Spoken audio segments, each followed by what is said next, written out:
Matatag Curriculum, English Grade 4, Quarter 1, Lesson 4, Day 1, Singular and Plural Nouns, and Count and Mass Nouns.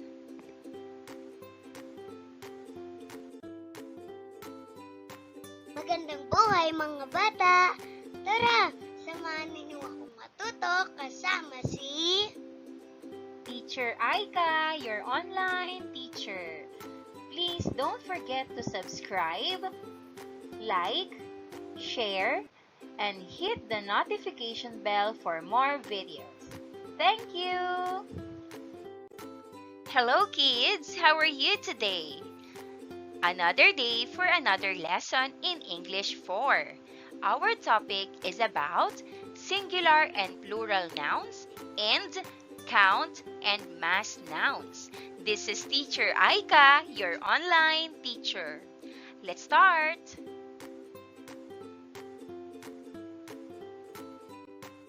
Here are the objectives.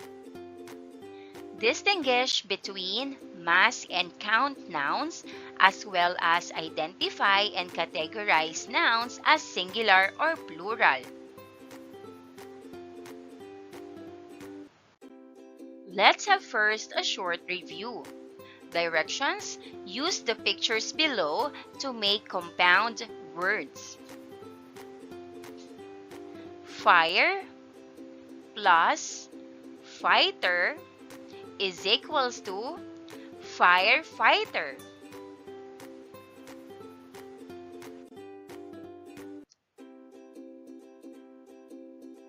Rain plus coat is equals to raincoat.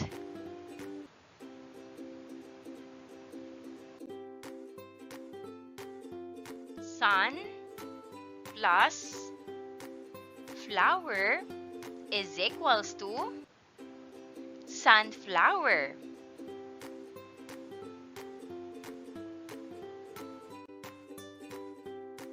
Dragon plus fly is equals to dragonfly.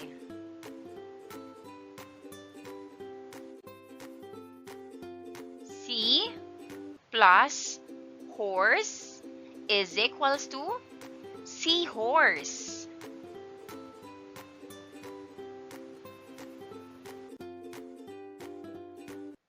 Now, can you guess the category of the following? Let's start.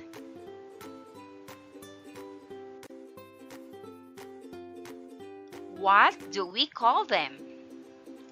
Teacher, pupils, guard, janitor, and librarian.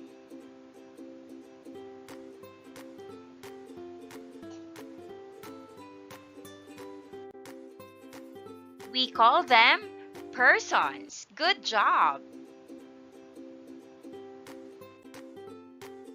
Next, what do we call them?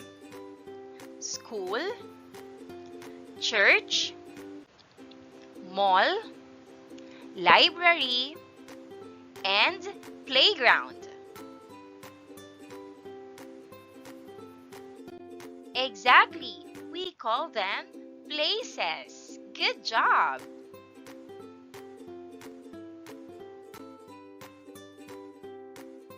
Next we have, what do we call them? Spoon, shoes, books, toys, clothes, pen, and bag.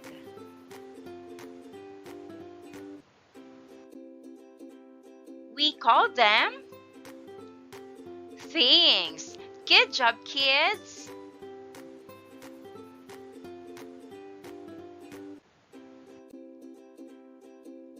Let's have the next one. What do we call them? Dog, cat, lion, snake, wolf, monkey. We call them animals. Good job, kids!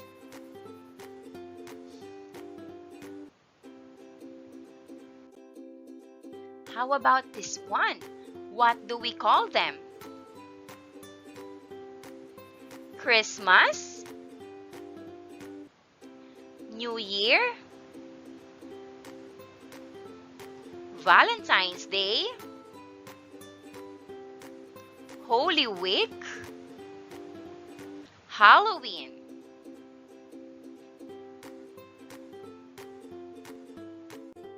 We call them events. Good job, kids! So now we're going to read the story. Then you have to answer the questions. The title of the story is about Rovi Ann's Birthday by Glovic R. Bustamante. Let's start. Rovi Ann is very excited because it is her birthday. The Riliera family will celebrate it on the beach. Mother wakes up early to buy the things needed for cooking food that they will bring to the beach. She goes to the market early to buy fish, fruits, and vegetables. She also goes to the market to buy the things she needs for cooking. When she returns home, she cooks the food to be brought to the beach. Rovi Ann prepares the spoons, forks, and knives. She also prepares the glasses, plates, and saucers in one container. She also prepares fruits like bananas, watermelon, and mangoes in another container. Everything is ready and everybody is excited to go to the beach. They even bring their pet dog, Blackie, with them.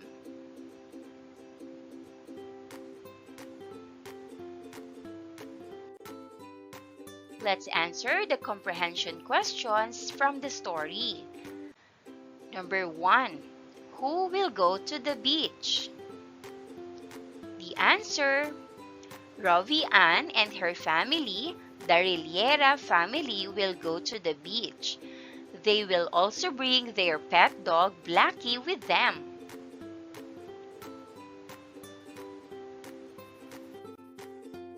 Number 2. Where will the Riliera family go?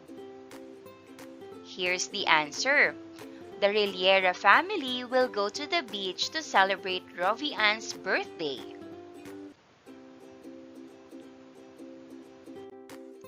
Number 3.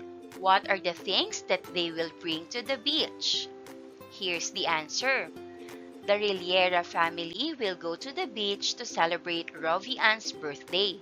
They will bring cooked food, utensils like spoons, forks, knives, glasses, plates, and saucers, as well as fruits such as bananas, watermelon, and mangoes. They will also take their pet dog, Blackie, along for the celebration.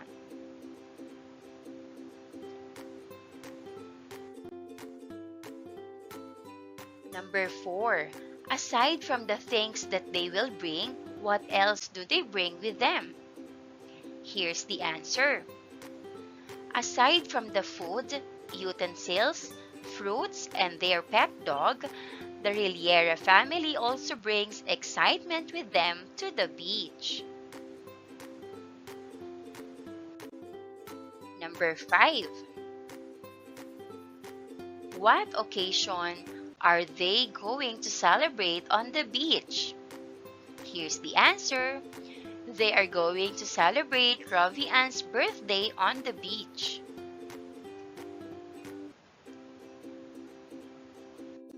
Now, let us look at these words. Person: Rosa, Mother Reliera family. Place, beach, market. Things, spoons, forks, knives, glasses. Plates, saucers, table napkins. Fruits, bananas, mangoes, watermelon. Event, birthday. Animal, dog, Blackie.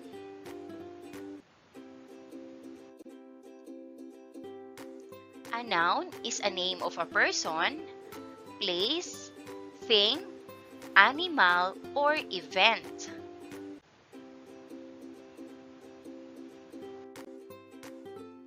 This time, we will study the number of nouns. We call them singular noun and plural noun. We will also know the difference between the two. First, we have singular noun. It refers to just one person, place, thing, animal, or idea. Examples: dog, one dog. Book, one book. House, one house. For the plural noun, it refers to more than one person, place, thing, animal, or idea. They are often formed by adding an S or ES to the end of the singular noun. Examples: dogs, more than one dog. Books, more than one book. Houses, more than one house.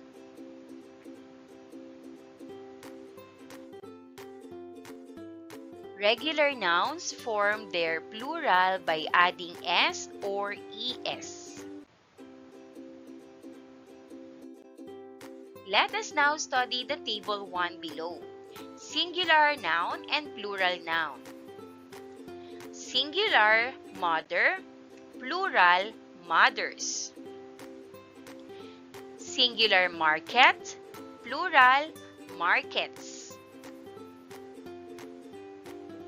Singular container.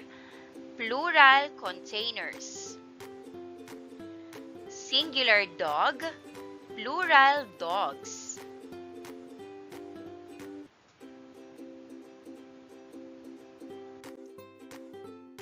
Let's have table number 2. Singular fairy, plural fairies. Singular story, plural stories. Singular elf, plural elves.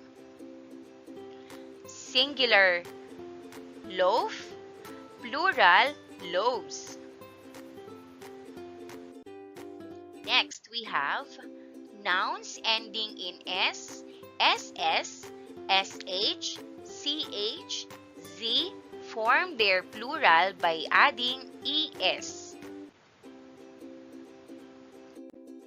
Let us now have the table number 3.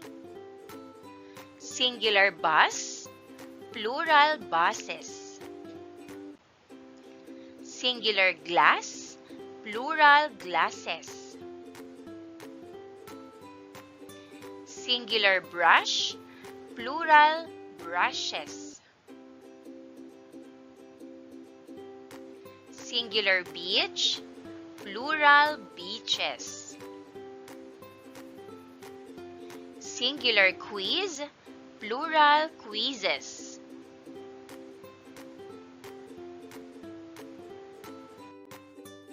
Next, we have some nouns ending in O form their plural by adding ES.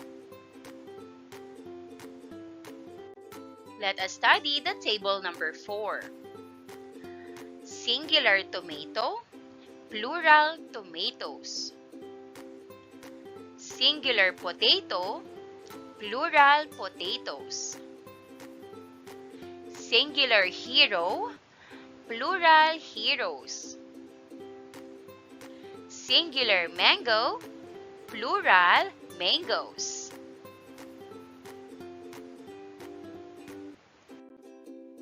Some nouns ending in O form their plural by adding ES.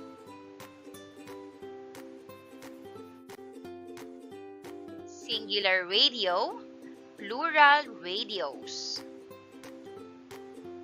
Singular piano, plural pianos.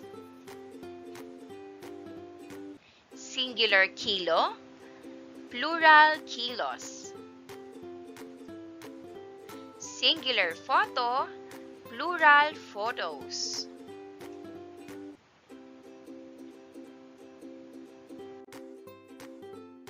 Irregular nouns do not follow standard pluralization rules. They can change forms entirely or follow unique patterns. Let us have table number 6. Singular child, plural children. Singular man, plural men. Singular foot, plural feet. Singular tooth, plural teeth.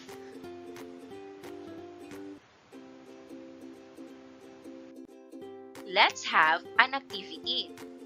Write the plural form of each singular noun. For some questions, write the singular form of the plural noun.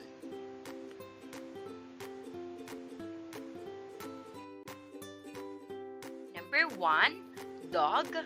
Number 2, cats. Number 3, book. Number 4, apples. Number 5, house. Number 6, children. Number 7, shoe. Number 8, mice. Number 9, leaf. And number 10, books.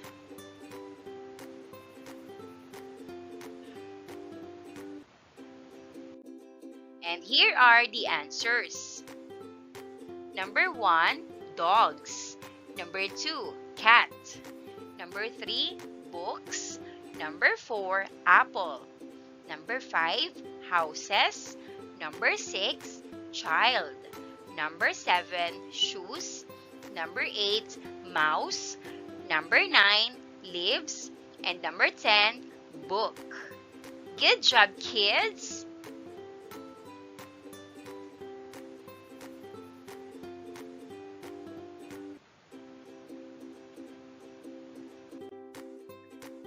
This time, let us talk about count and mass nouns.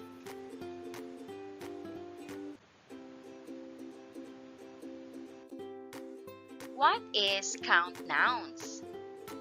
Count nouns are things you can count individually.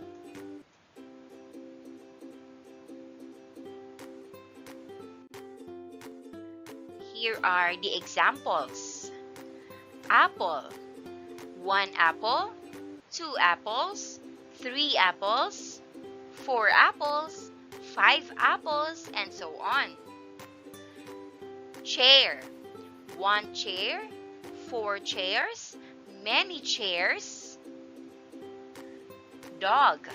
1 dog, several dogs, 5 dogs. Book. 1 book, 10 books, several books. Teacher. 1 teacher, 3 teachers, many teachers.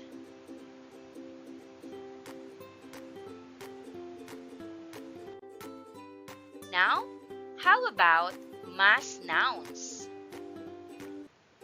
Mass nouns are things you cannot count individually because they are seen as a whole or a collection.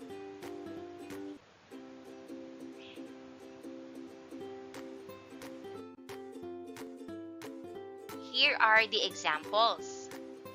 Milk, juice, sugar, rice, sand. Water, flour, cheese, ice, and batter.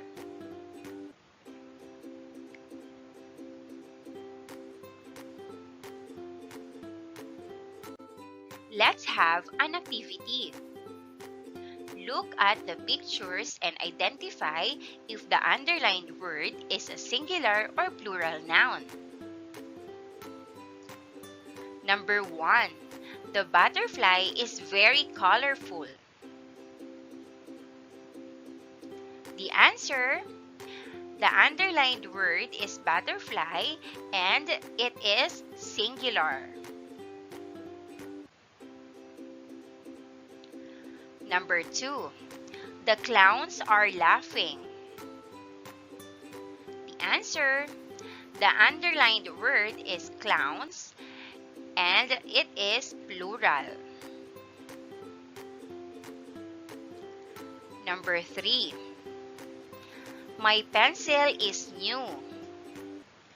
The underlined word is pencil and it is singular.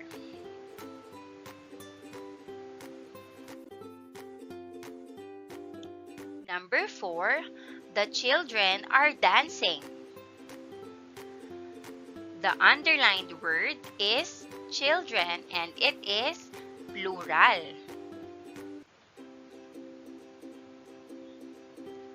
Number 5. My bag is heavy. The underlined word is bag and it is singular.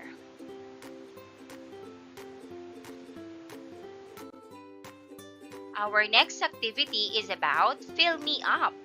Instructions: look at the words below and determine if the given noun is a count noun or a mass noun. Write your answers in the table that follows.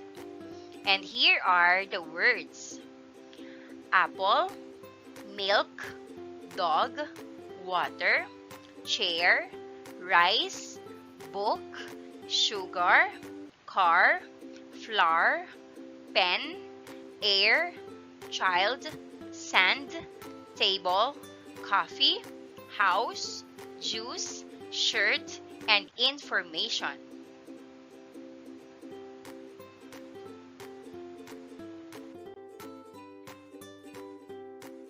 Let's have a group activity.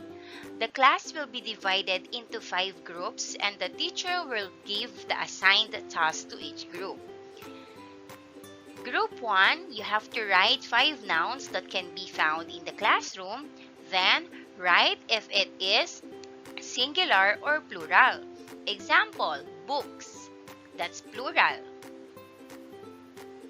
For group number 2, read the given nouns, then write if it is a singular or a plural noun. Number 1, bus. Number 2, ball. Number 3, churches. Number 4, key. And number 5, children.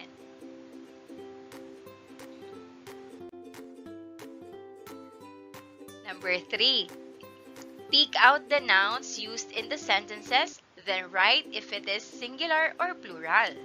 Example, our class will clean it later. The noun in the sentence is class and it is singular. Here are the sentences. Number 1, she will go to the market tomorrow. Number 2, the children are playing happily. Number 3, the happy baby is smiling at me. Number 4, I walk my dog every morning. And number 5, that butterfly is colorful. For group number 4, read the following nouns and put them under the proper column, count nouns or mass noun. And here are the words: soup, milk, eggs, toy, coffee, cup, salt, sugar, and fork.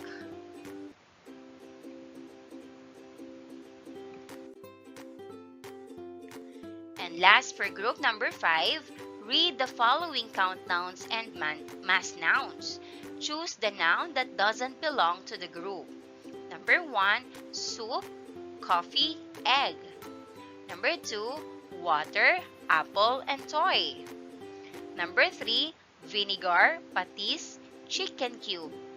Number 4, shampoo, lotion, detergent soap. And number 5, sand, rice, biscuit. Let's have another activity. Decide if each noun is a count noun or a mass noun. Write count or mass next to each noun.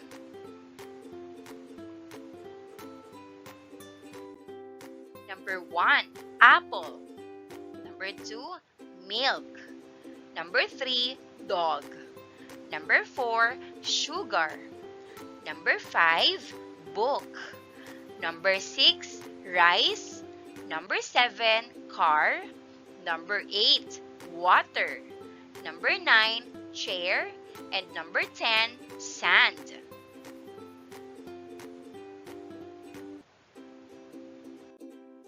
And here are the answers. Number 1, apple. Apple is a count noun. Number 2, milk. Milk is a mass noun. Number 3, dog. Dog is a count noun. Number 4, sugar. Sugar is a mass noun. Number 5, book. Book is a count noun. Number 6, rice. Rice is a mass noun. And number 7, car. Car is a count noun. Number 8, water. Water is a mass noun. Number 9, chair. Chair is a count noun. And number 10, sand. Sand is a mass noun. Good job, kids! And that wraps up today's lesson. If you enjoyed this video and want to see more content like this, don't forget to hit the subscribe button and ring the bell so you never miss an update. Thanks for tuning in, and I'll see you in the next video. Thank you!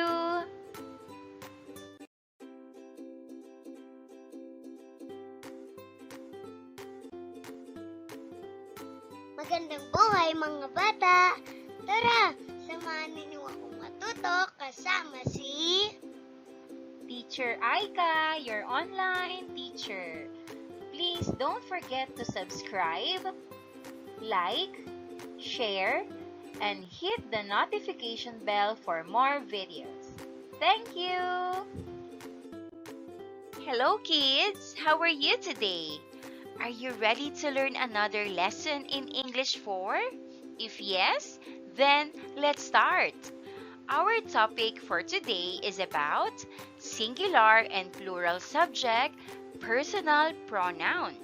This is Teacher Aika, your online teacher. Let's start.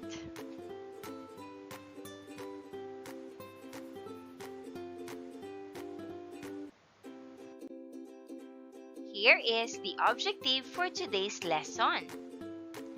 Differentiate singular and plural subject personal pronouns.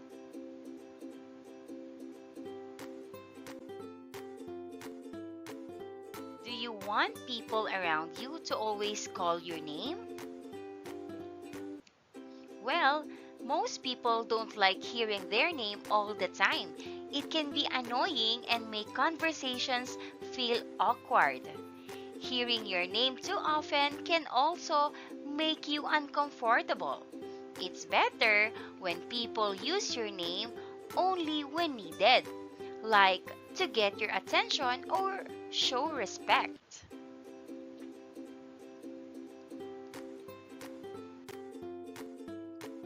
How will you feel if they will repeatedly call or say your name? Well, for me, if people keep calling my name, I might feel annoyed or uncomfortable. It can make conversations awkward and draw too much attention. It's better when names are used only when needed. How about you? Can you share your answer to the class?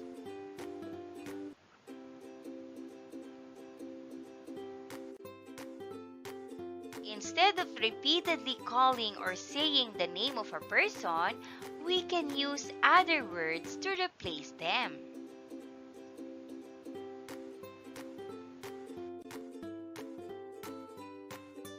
you know this word? Exactly. We call this word pronoun.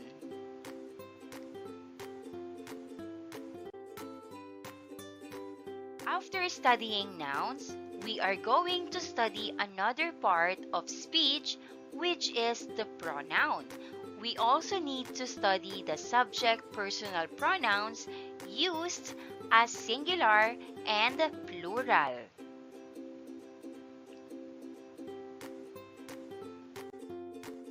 Let's start it by reading this one. Jonathan is an industrious boy. Jonathan wakes up early in the morning. Jonathan waters the plants every afternoon. Jonathan can even sweep the floor before going to school. Jonathan washes the dishes.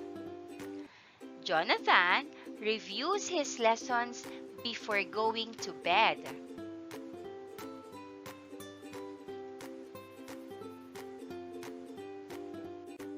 Now, let's analyze.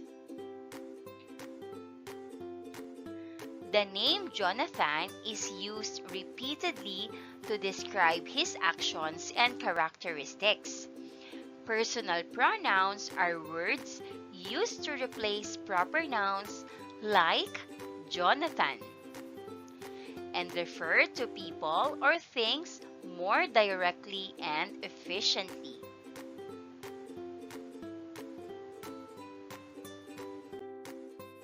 Here's how personal pronouns could be used in the text. First, Jonathan is an industrious boy. We can say, he is an industrious boy. Second, Jonathan wakes up early in the morning. We can say, he wakes up early in the morning. The third one, Jonathan waters the plants every afternoon. We can say, he waters the plants every afternoon.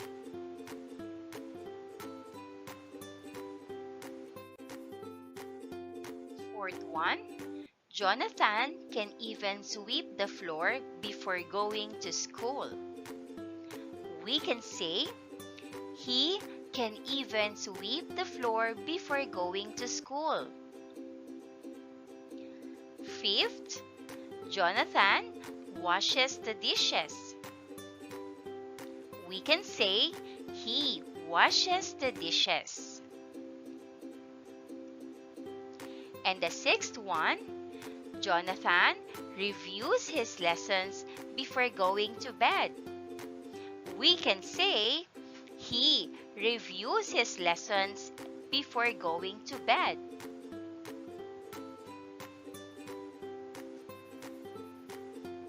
And here's the correct paragraph. Jonathan is an industrious boy. He wakes up early in the morning. He waters the plants every afternoon. He can even sweep the floor before going to school. He washes the dishes. He reviews his lessons before going to bed.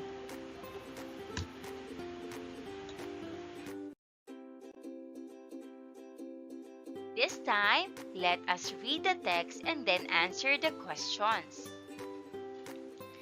Celia is an amazing person. Celia always wears a smile on her face. Celia brightens the faces of people she meets. Celia is also helpful. Celia is willing to help anybody who is in need. Celia is also creative. Celia is good at painting and drawing. Celia has a strong self-confidence. Celia does not give up easily even during hard times. Celia is admirable. That is why Celia is my best friend.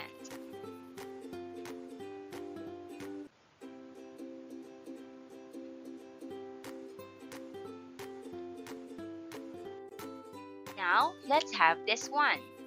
She is used to substitute for Celia. Again, she is used to substitute for Celia.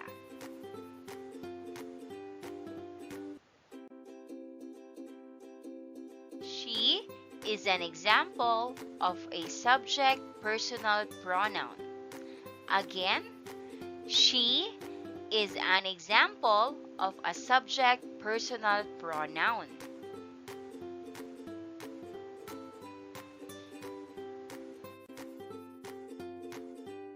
She is used as the subject of the sentence.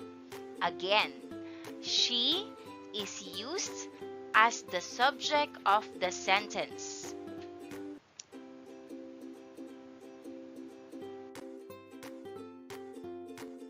Celia is a noun, while she is a pronoun. Again, Celia is a noun, while she is a pronoun.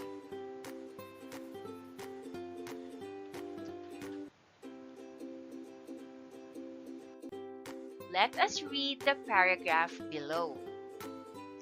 Mother went to the grocery store one day.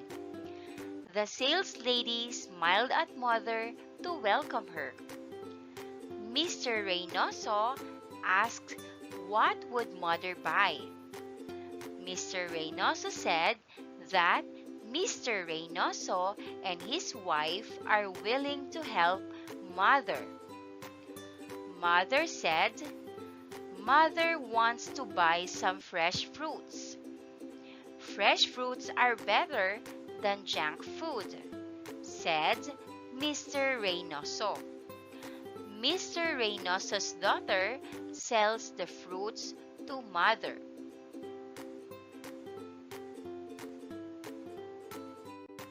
Now, let's have comprehension questions. Number 1. Who went to the grocery store?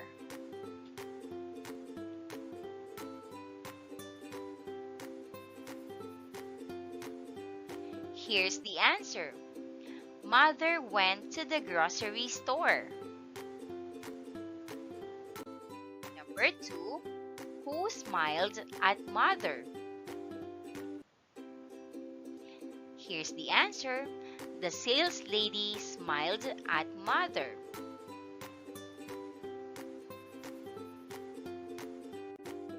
Number 3. Who asked what Mother needed? The answer is Mr. Reynoso asked what Mother needed.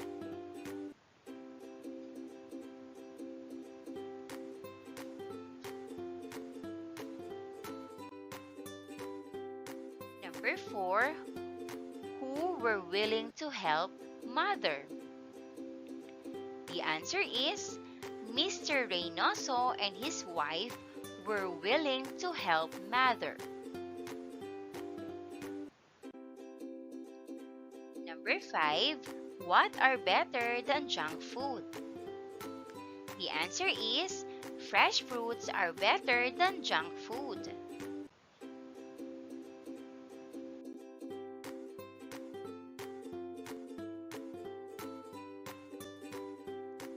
A pronoun is a word that takes the place of a noun.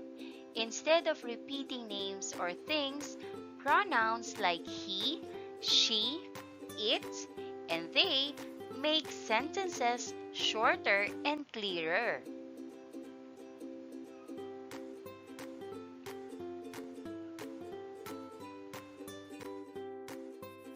The repeated use of words like Mother and Mr. Reynoso can make the paragraph feel redundant and awkward.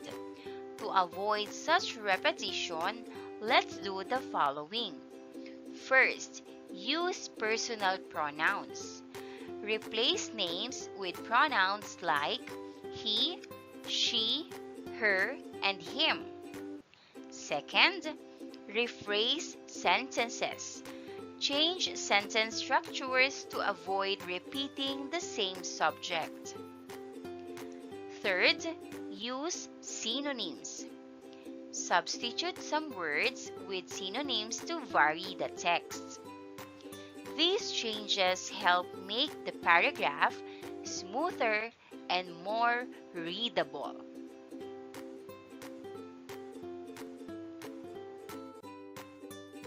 I, you, he, she, it, we, they. These are subject personal pronouns.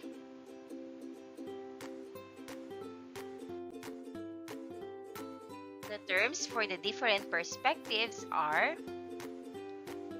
first person refers to the speaker. Second person refers to the person you are talking to. Third person refers to someone or something you are talking about.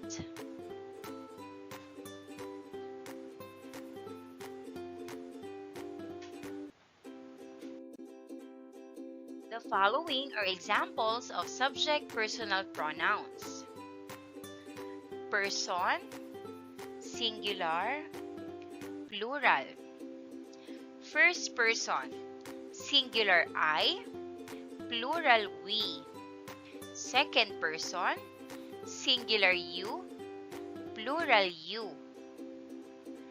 Third person, he, she, it, plural, they.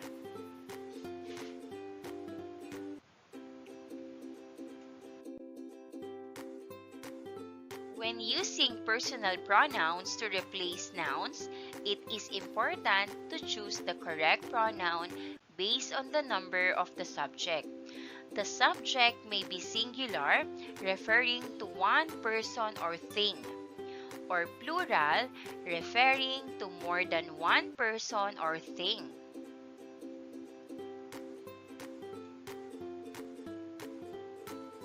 Have an activity. Directions: complete the sentence by writing the correct personal pronoun. Number 1, blank is big. The correct answer is it. It is big. It is big. Number 2, blank is a veterinarian. The correct answer is he. He is a veterinarian. Again, he is a veterinarian. Number 3, blank are cute. The correct answer is they are cute. They are cute. Number 4, blank is kind. Blank is kind. The correct answer is she is kind. She is kind.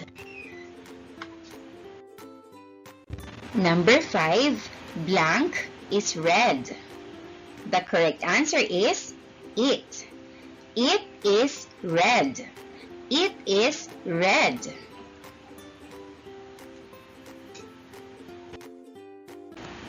For activity number 2, display sentences with missing words that can be replaced by personal pronouns. Example: Anne is baking a cake. The answer: she is baking a cake. Number 1, father goes to the farm. The answer: he goes to the farm. Number 2, mother cooks breakfast. The answer: she cooks breakfast. Number 3, John and I are playing soccer. The answer: we are playing soccer.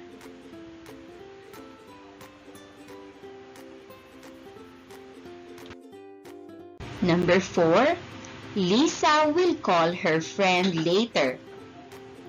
The answer, she will call her friend later. Number 5, the dog chased the ball. The answer, it chased the ball.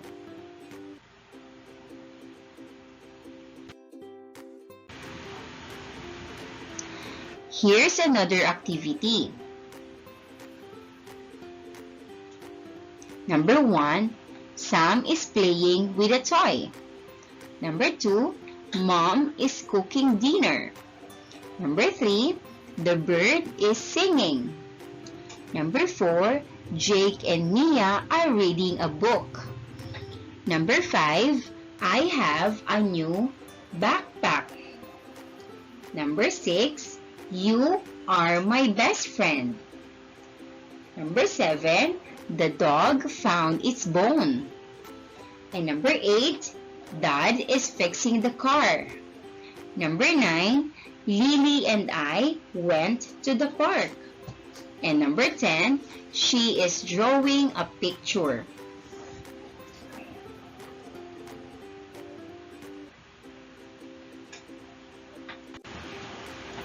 And here are the answers.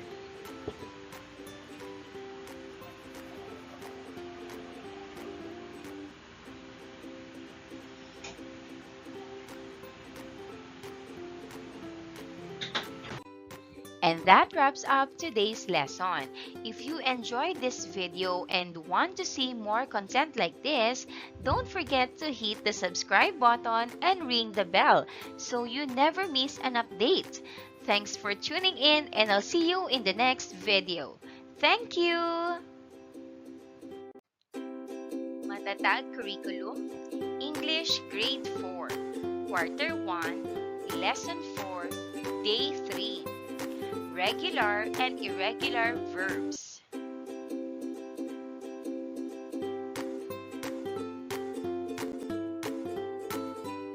Magandang buhay mga bata! Tara, samahan ninyo akong matuto kasama si Teacher Aika, your online teacher. Please don't forget to subscribe, like, share, and hit the notification bell for more videos. Thank you! Hello kids! How are you today? Are you ready to learn another lesson in English 4? If yes, then let's start. Our today's topic is about regular and irregular verbs. This is Teacher Aika, your online teacher.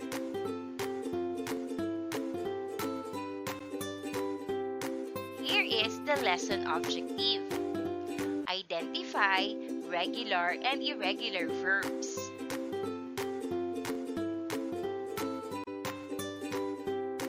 What do you do to help your parents when they are at home?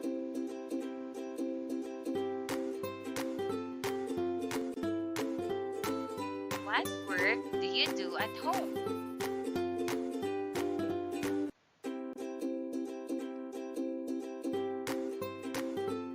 Do you clean, sweep, wash, cook, and wipe?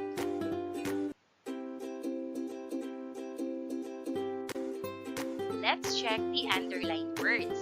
Clean, sweep, wash, cook, and wipe. What do you call the underlined words?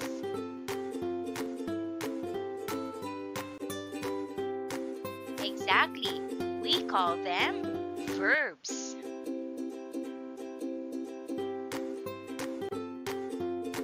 Because today, we are going to study regular and irregular verbs. Do you know the difference between regular verbs and irregular verbs?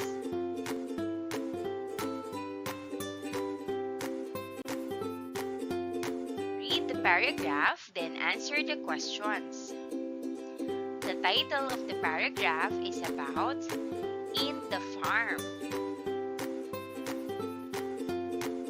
My vacation in the farm farm was an amazing one.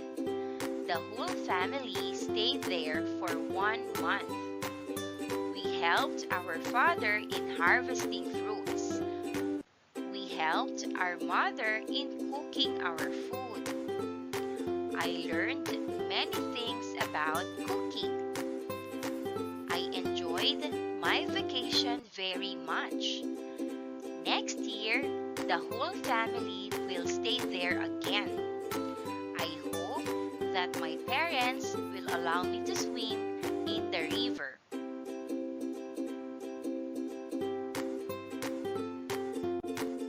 Let's talk about the given story. Pick out or circle all the verbs in the past form used in the given story. What did you notice about these verbs? Here are the verbs. Was, stayed, helped, helped, learned, and enjoyed. So what have you noticed about these verbs? Can you share your answer to the class?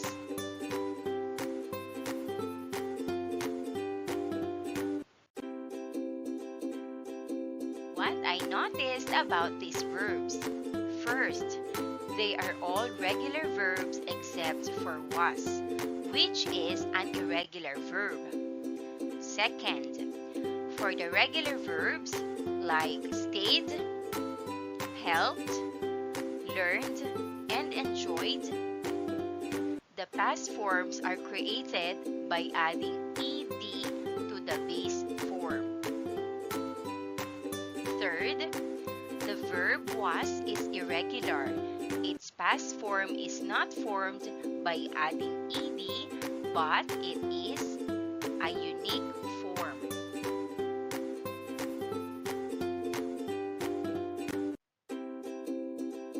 What is regular verbs? Regular verbs are verbs that follow a standard pattern when forming their past tense. What is a base form? Base form is the simplest form of the verb. For example, walk, talk, like. Next, past tense.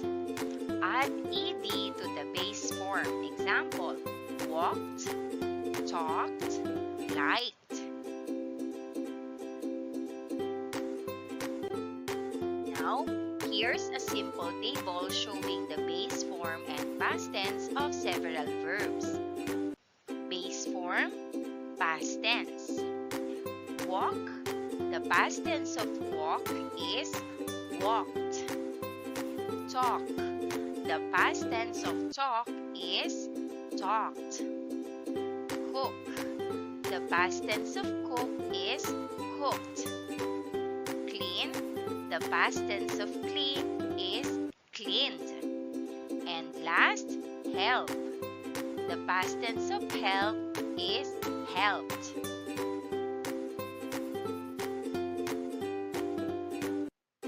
Now, let's read another paragraph, then choose the verbs in the past form.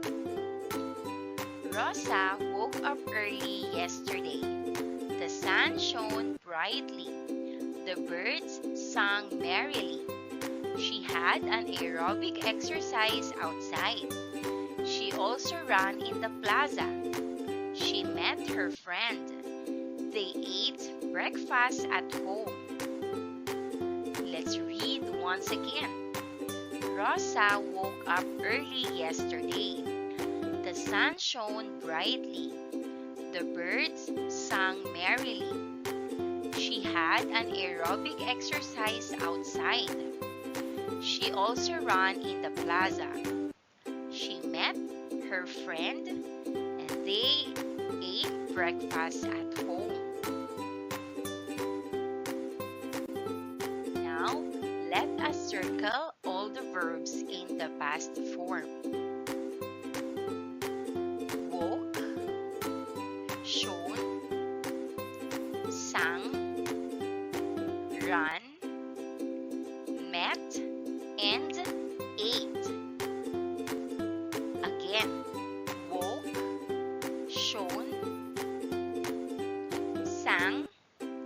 run, met, and ate.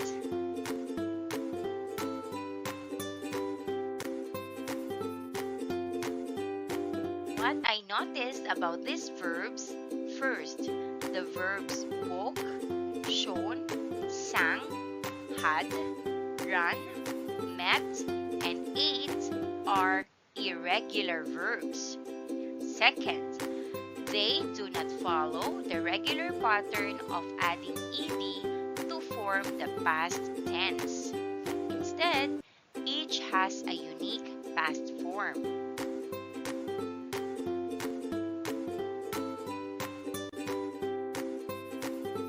Now, what is irregular verbs? Irregular verbs are verbs that do not follow the standard pattern of adding ed to form the past tense. Each irregular verb has unique past tense that need to be memorized.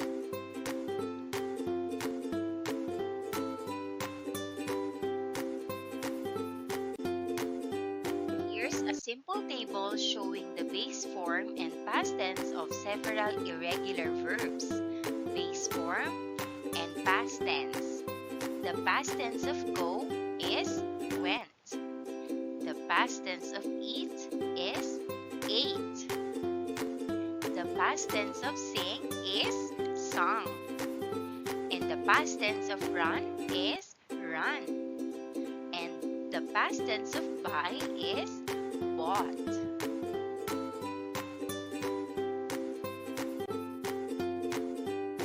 There are also verbs that form their past but do not change their spelling and instead retain the same spelling as the present form.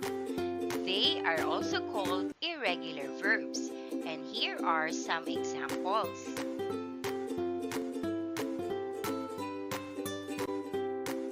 Here's a simple table showing the base form and past form or past tense of several irregular verbs.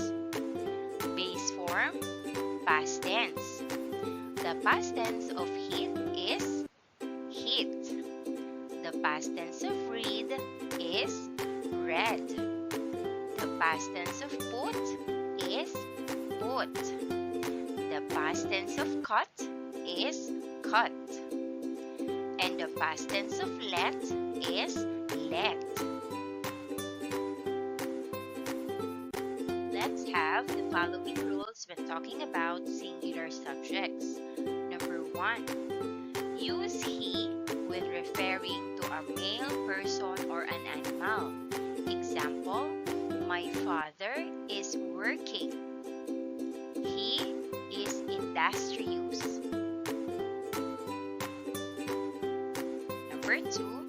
Use she when referring to a female person or animal. Example, my mother is cooking. She is preparing breakfast.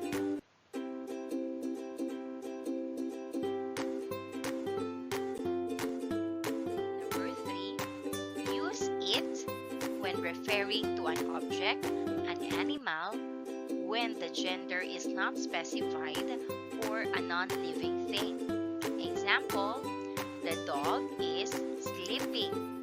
It looks tired. Number 4. I is used for the first person singular or the speaker. Example, I am the chairman of that program.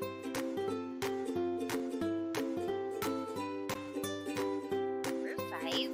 You can be used for both the second person singular or the person being spoken to and also a polite form of address. Example, you are my niece. Number 2, you are so adorable.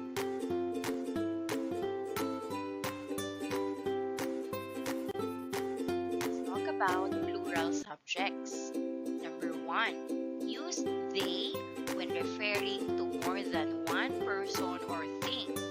Example, number 1, the learners are studying. They are cars to juice. Number 2, we is used for the first person plural, including the speaker and others. Example, we are going to Ilocos Norte. Second, we have planned this trip for months. Number 3, you can be used for both the second person plural or a group of being spoken to and as a polite form of address. Example, you all did a great job on the project. Number 2, we is used for the first person plural, including the speaker and others. Example, you are all invited to the party on Saturday. When you finish your project, please let me know.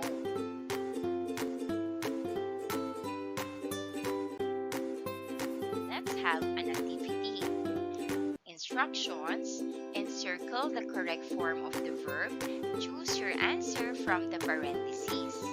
Number 1, the pupils arrives early to school. The correct answer is arrive. Number 2, they prepared their things before going to a vacation. The correct answer is prepared. Number 3, he loves to play basketball. The correct answer is loves.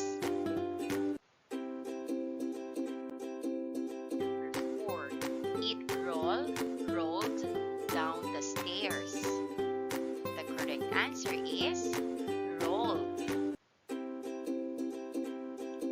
Number 5, the teacher tells a story to her pupils. The correct answer is tells.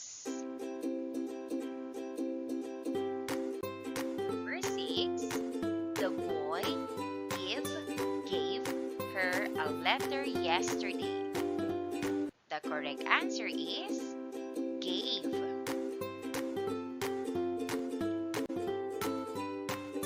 7, I caught a fish in the school pond the other day. The correct answer is caught.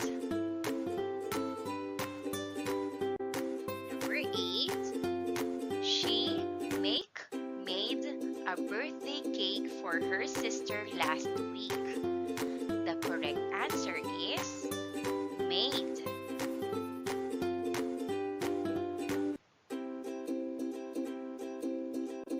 Number 9, Marie felt dizzy last night because of lack of sleep. The correct answer is felt. And number 10, the policeman rode his motorcycle. The correct answer is rode.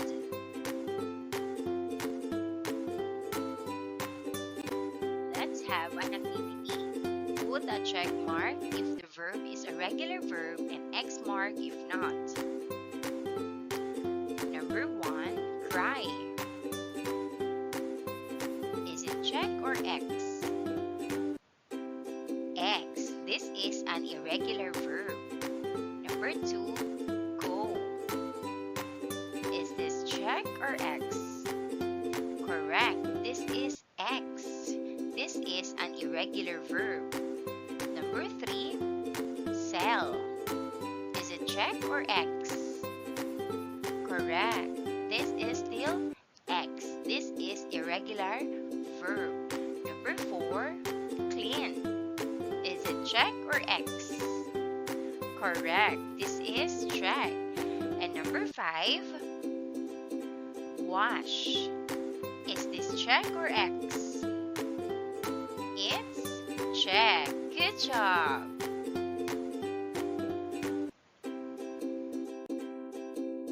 Next activity, write write the past form of these verbs. Number 1, cry. The past form of cry is cried. Number 2, go. The past form of go is went. Number 3, the past form of sell is sold. And number 4, the past form of clean is cleaned. And last, number 5, the past form of wash is washed. Good job, kids! And that wraps up today's lesson. If you enjoyed this video and want to see more content like this, don't forget to hit the subscribe button and ring the bell so you never miss an update. Thanks for tuning in, and I'll see you in the next video. Thank you! Matatag Curriculum, English Grade 4, Quarter 1, Lesson 4, Days 4 to 5, Subject-Verb Agreement.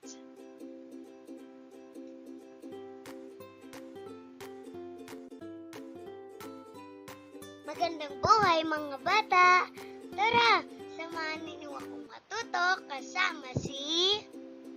Teacher Aika, your online teacher. Please don't forget to subscribe, like, share, and hit the notification bell for more videos. Thank you!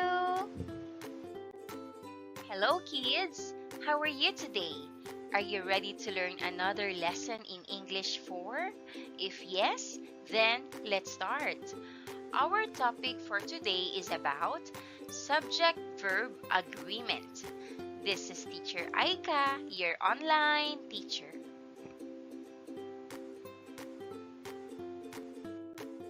This is our objective for today's lesson.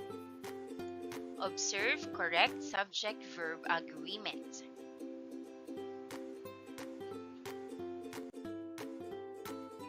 The verb must always agree with its number.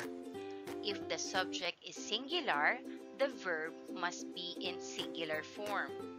If the subject is plural, the verb must also be in plural form. We will study the correct subject-verb agreement to avoid confusion. Let us read these sentences. Number 1, Manny Pacquiao makes all Filipinos proud. The subject, Manny Pacquiao, is singular, so the verb makes is also in the singular form to match.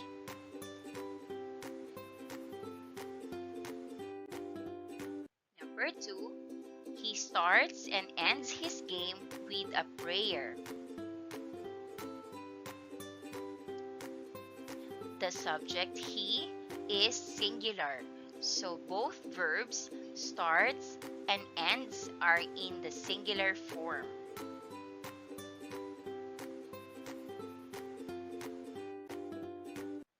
Number 3, he tries to win all his games. The subject, he, is singular, so the verb tries is also in the singular form.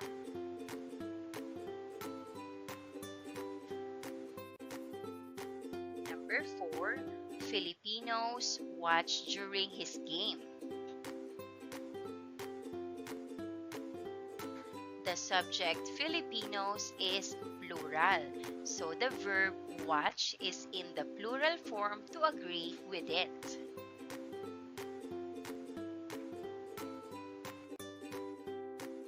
Number 5, many people admire him as a player. The subject, many people, is plural, so the verb admire is in the plural form to match.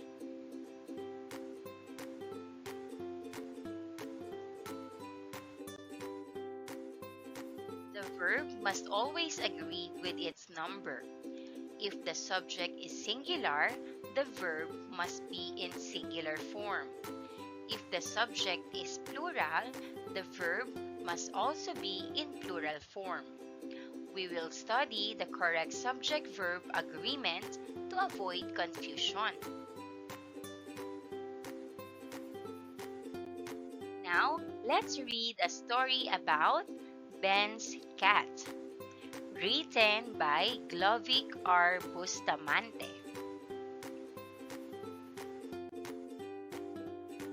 Ben's aunt gave him a cat as his pet. He loves his cat very much. He feeds it well. He gives it clean water to drink and gives it a comfortable place to sleep in.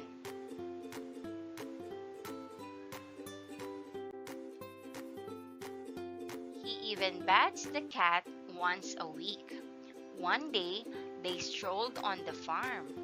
Ben was happy watching the beautiful butterflies when he saw a big snake.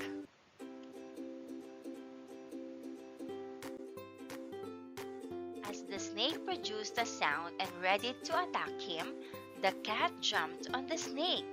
It bit the snake and the snake died. Ben was so happy because his cat saved his life. Ben hugged the cat, thanked it, then they went home. Now, here are the reading comprehension questions. Number 1, who has a cat?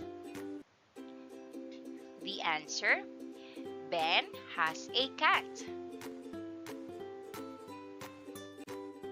Number 2, who gave the cat to him? The answer, Ben's aunt gave the cat to him.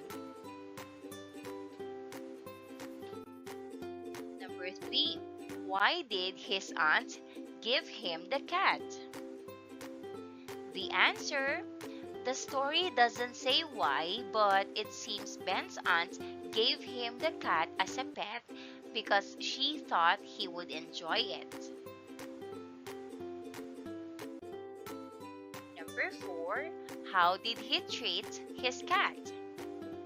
Here's the answer. Ben treated his cat very well.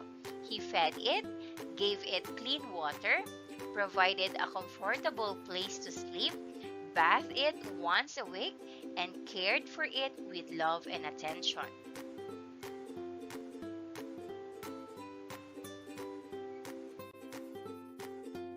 Now, what are the verbs in singular form and what are the verbs in plural form? This time, let us go back to the story and encircle the verbs. The first one is gave, loves, feeds, gives, and gives. Next, we have bath, strolled, was, and saw. For the third one, we have produced, jumped, beat, died, saved, hugged, and thanked. Oh, we have went. Here are the singular verbs. The first one, the cat jumped on the snake. Number 2, it bit the snake. Number 3, the snake died. Number 4, Ben was so happy because his cat saved his life. Fifth, Ben hugged the cat. And sixth, Ben thanked it. Here are the plural verbs. One day they strolled on the farm. Second, then they went home. Now, Let's have another story about Barangay Fiesta.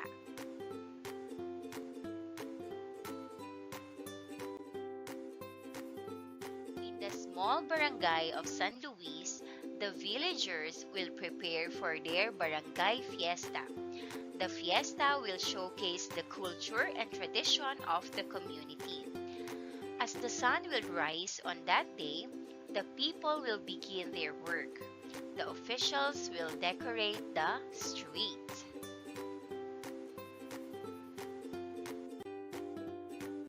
The women will cook different dishes and will set up the stage. The dancers will practice their graceful moves and cultural presentation. The villagers will wear their traditional costumes and will parade along the street. They will carry banners that will represent the barangay products and beautiful sceneries. Now, here are the questions. What activities will be done by the people during the barangay fiesta? Let's name them one by one. And here's the answer. During the barangay fiesta, the people will do the following activities. Number 1, prepare for the fiesta. Number 2, showcase the culture and tradition of the community.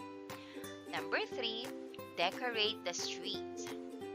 Number 4, cook different dishes. And number 5, set up the stage.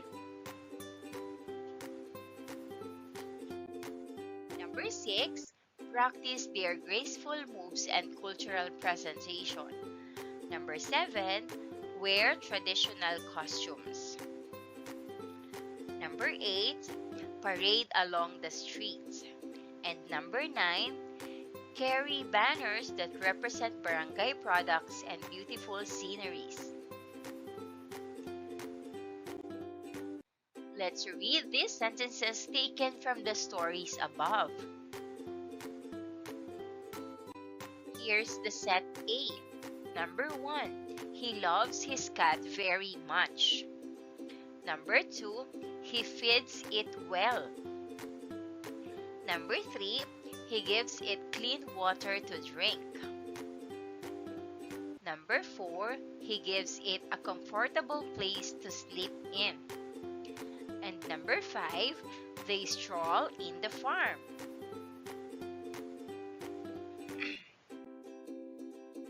What is the tense of the verb?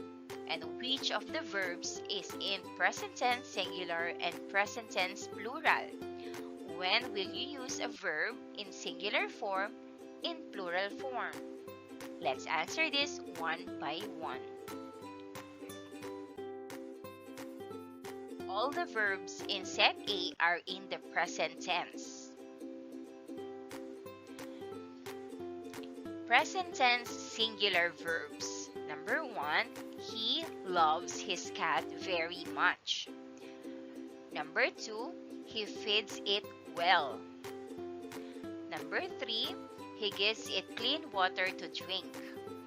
Number 4, he gives it a comfortable place to sleep in. And here is the present tense plural verb. Number 5, they stroll in the farm.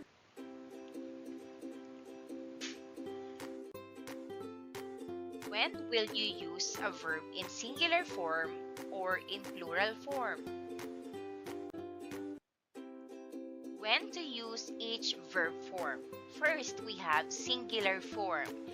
Use when the subject is singular. One person, one animal, or one thing. Example, he loves his cat. In this sentence, he is singular, so loves is singular. Second is plural form. Use when the subject is plural. More than one person, more than one animal, or more than one thing. Example sentence, they stroll in the farm. In this sentence, they is plural, so stroll is plural.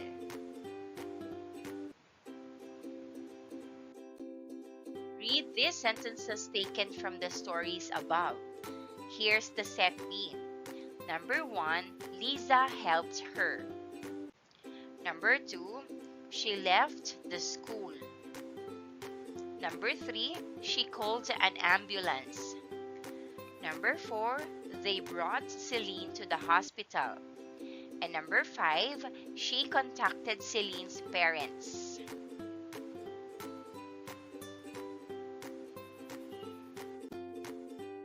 Now, what is the tense of the verb? All the verbs in set B are in the past tense. Past tense singular verbs. Number 1, Lisa helped her. Number 2, she left the school. Number 3, she called an ambulance. Number 4, she contacted Celine's parents. And for the past tense plural verb, they brought Celine to the hospital.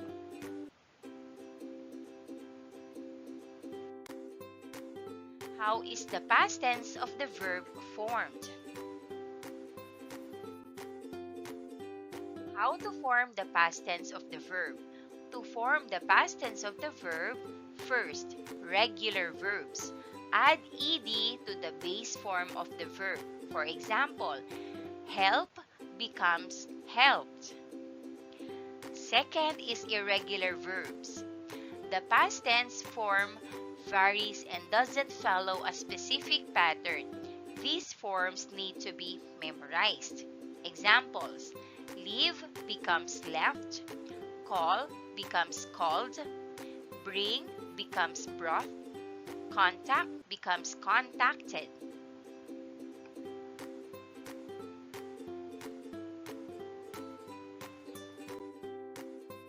Now, let's go to set C.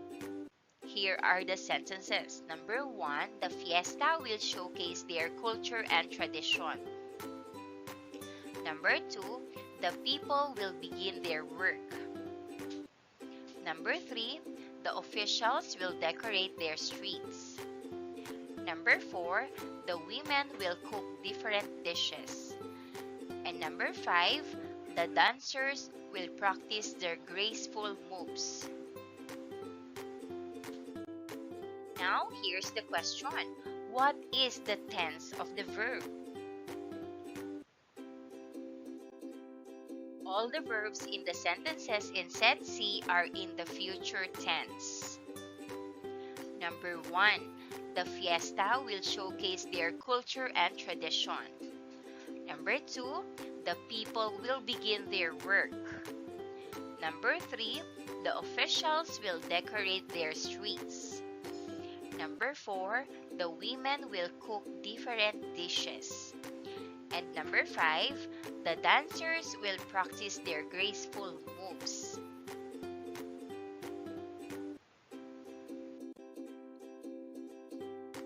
How do we form the future tense of the verb?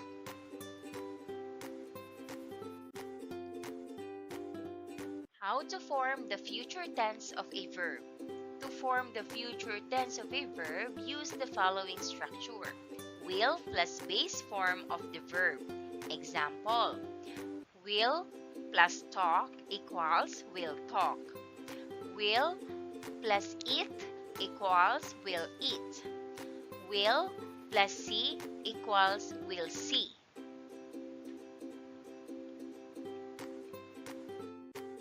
Give me 5 instructions. Write the appropriate verb to complete the sentence. Number 1, the girl blank fervently. Number 2, the girls blank atties to their neighbors. Number 3, my mother blank dinner for our family.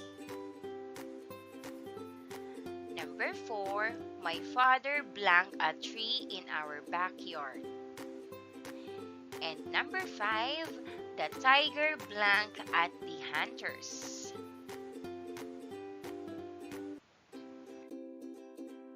Answer: Number 1, the girl prays fervently. Number 2, the girls give atties to their neighbors. Number 3, my mother cooks dinner for our family.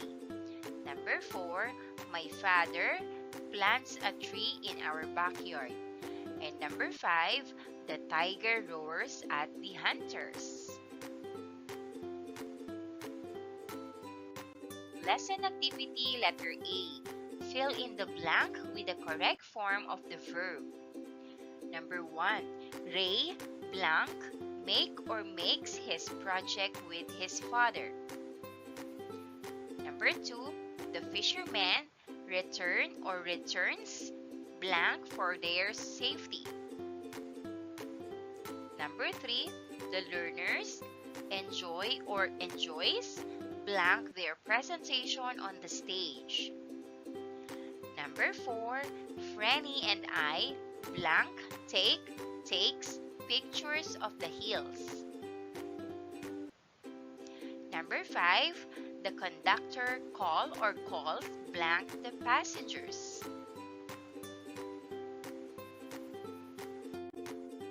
Answer. Number 1. Ray makes his project with his father. Number 2. The fishermen return for their safety. Number 3. The learners enjoy their presentation on the stage. Number 4. Franny and I take pictures of the hills. Number 5. The conductor calls the passengers.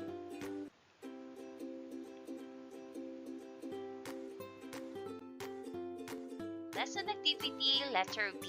Write the correct form of the verb to complete the sentences. Number 1. Anna water blank the plants every day. Number 2. Mother cook blank delicious breakfast for us this morning. Number 3. We brush blank our teeth every after meal. Number 4. Lisa walk blank to school. And number 5. Lino climb blank the guava tree.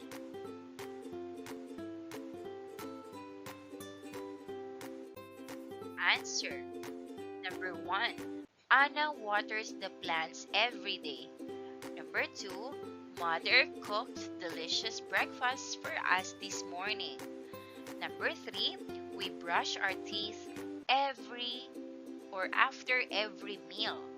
Number 4. Lisa walks to school. And number 5. Lino climbs the guava tree.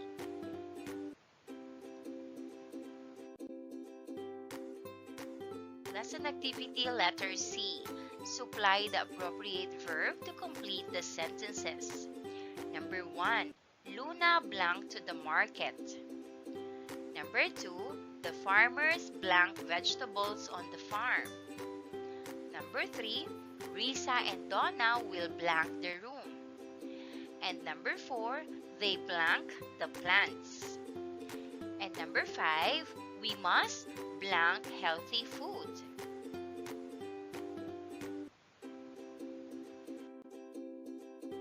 Answer. Number 1. Luna went to the market. Number 2. The farmers grow vegetables on the farm. Number 3.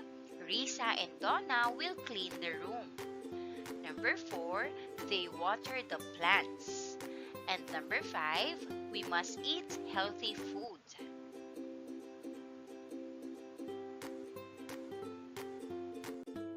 For formative assessment, read the sentences carefully, then write the plural form of the underlined word. Number 1. That old tree is my favorite. Number 2. The dog barked loudly at the strangers. Number 3. She noticed one brown egg in the poultry. Number 4. The dog chased the cat. And number 5. The child found the lost wallet. Answer. Number 1. That old trees are my favorite. Number 2. The dogs barked loudly at the strangers. Number 3. She noticed brown eggs in the poultry. Number 4, the dogs chased the cats.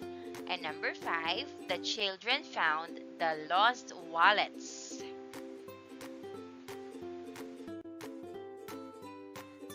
Next, letter B.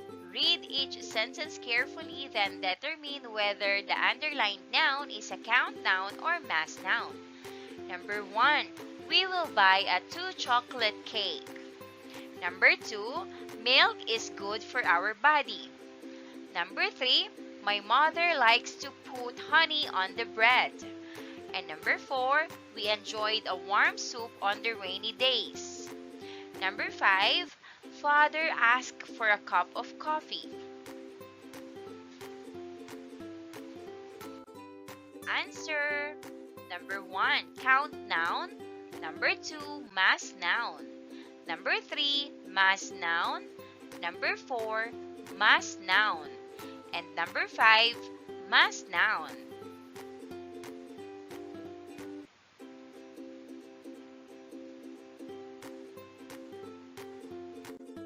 For letter C, choose the correct personal pronouns to complete the sentences. Number 1, he, I, or they is the captain of the basketball team.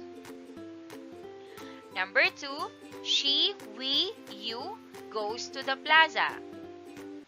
Number 3, he, she, or it always helps his brother with his homework. Number 4, it, you, we was a fantastic performance on the stage. Number 5, I, she, you are to invited to my children's party. Answer. Number 1, he. Number 2, she. Number 3, he. Number 4, it. And number 5, you. For letter D, use the correct verb to complete the sentences. Number 1, the birds sings sweetly in the tree. Number 2, a colorful butterfly fly high in the garden now. Number 3, the river flows calmly through the valley. Number 4, the learners studies their lesson every night. And number 5, my friend and I will plays volleyball this Saturday.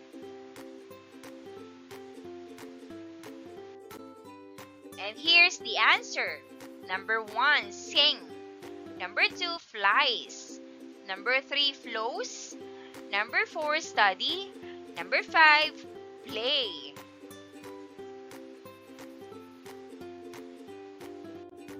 And that wraps up today's lesson. If you enjoyed this video and want to see more content like this, don't forget to hit the subscribe button and ring the bell so you never miss an update.